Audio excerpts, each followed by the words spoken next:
चलिए, आज एक ऐसी कहानी सुनते हैं, दोस्ती की, अकेलेपन की और एक ऐसे जुड़ाव की जो आपको भी हैरान कर देगा। कहानी की शुरुआत ही एक ऐसी लाइन से होती है जो सीधा दिल पर लगती है। शाही सुख सुविधाओं के बावजूद गजराज दुखी था क्योंकि उसका कोई दोस्त नहीं था। सोचिए, सब कुछ होकर भी कुछ भी नहीं। तो मिलिए हमारी कहानी के हीरो से, गजराज, एक शाही हाथी जिसके पास सच पूछिए तो सब कुछ था, बस एक चीज को छोड़कर, एक साथी। जरा देखिए, एक तरफ गजराज के पास क्या क्या था। शाही अस्तबल में सबसे बढ़िया जगह, राजा का दुलार, एक दयालु महावत जो उसका ध्यान रखता था। और दूसरी तरफ वो एक चीज जिसकी उसे सबसे ज्यादा कमी खलती थी, खेलने के लिए एक दोस्त। ये बात बिल्कुल साफ है ना कि दुनिया भर की दौलत भी अकेलेपन को दूर नहीं कर सकती। और गजराज के मन में बस एक ही ख्वाहिश थी, काश काश मेरा भी कोई दोस्त होता जिसके साथ मैं खेल सकता। कितनी सीधी सादी सी इच्छा है, पर इसके पीछे का दर्द कितना गहरा है ना। और फिर कहानी में एक ट्विस्ट आता है।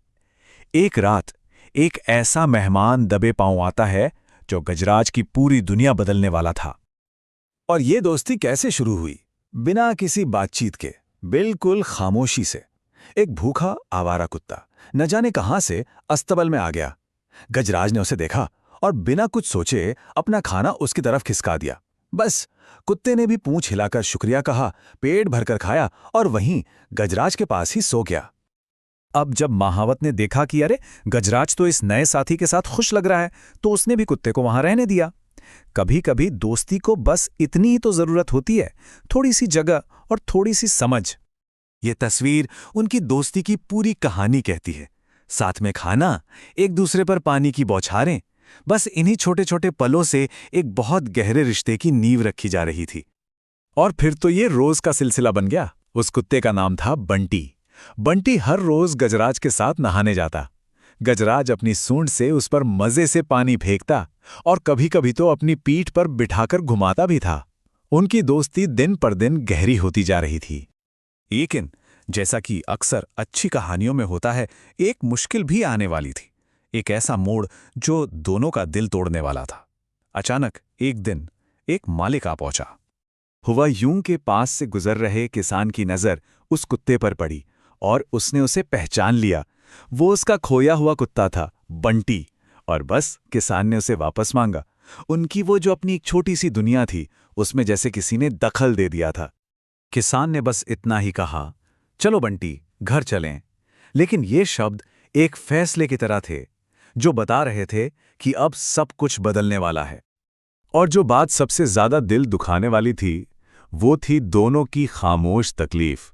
कुत्ता दर्द से चीखा, हाथी की आंखों से भी आंसू बह निकले। दोनों दोस्त बिछड़ रहे थे और शायद वहां खड़े इंसानों ने उनके इस दर्द को देखा ही नहीं।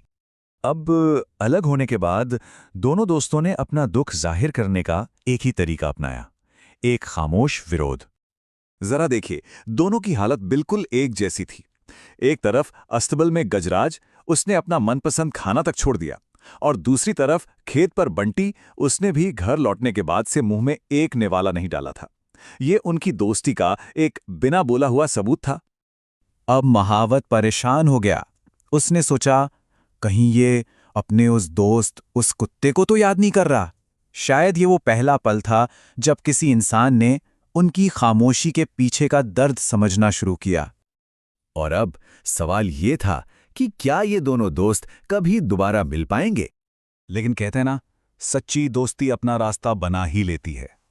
और बस कहानी अब अपने सबसे खूबसूरत मोड़ पर आने वाली थी, उनके दोबारा मिलने की कहानी। उधर किसान ने भी बंटी का दुख देख लिया था। वो समझ गया और उसने वो शब्द कहे जो सब कुछ बदलने वाले थे। अगर तुम्हें अपने दोस्त की इतनी ही याद आ रही है तो जाओ, चले जाओ उसके पास। ये होती है असली हमदर्दी। और ये सुनते ही बंटी, जो भूख से बेहाल था, उसमें जैसे अचानक जान आ गई। वो उठा और पूरी ताकत से अस्तबल की तरफ भागा। ये थी उनके बंधन की ताकत। और फिर वो पल आया। गजराज ने जैसे ही बंटी को देखा, उसे अपनी सूंड से प्यार से उठाया और खुशी से झुलाने लगा। आखिरकार दोनों दोस्त फिर एक हो गए थे। महावत और किसान दोनों दूर खड़े बस संतुष्टि से यह नजारा देख रहे थे। दोनों दोस्त साथ बैठकर खा रहे थे। उन दोनों इंसानों की समझ ने ही दोस्ती की इस कहानी को मुकम्मल किया था। और कहानी का अंत एक और खूबसूरत रिश्ते की शुरुआत के साथ होता है। महावत किसान से कहता है, सिर्फ गजराज को ही दोस्त नहीं मिला, मुझे भी एक मिल गया है। देखिए कैसे उन जानवरों की दोस्ती ने दो इंसानों को भी दोस्त बना दिया। ये कहानी हमें सोचने पर मजबूर करती है ना, कि ऐसी कितनी ही अनोखी दोस्तियां होंगी हमारी दुनिया में जिनके बारे में हम जानते भी नहीं। दोस्ती सच में किसी सरहद या किसी प्रजाति की मोहताज नहीं होती।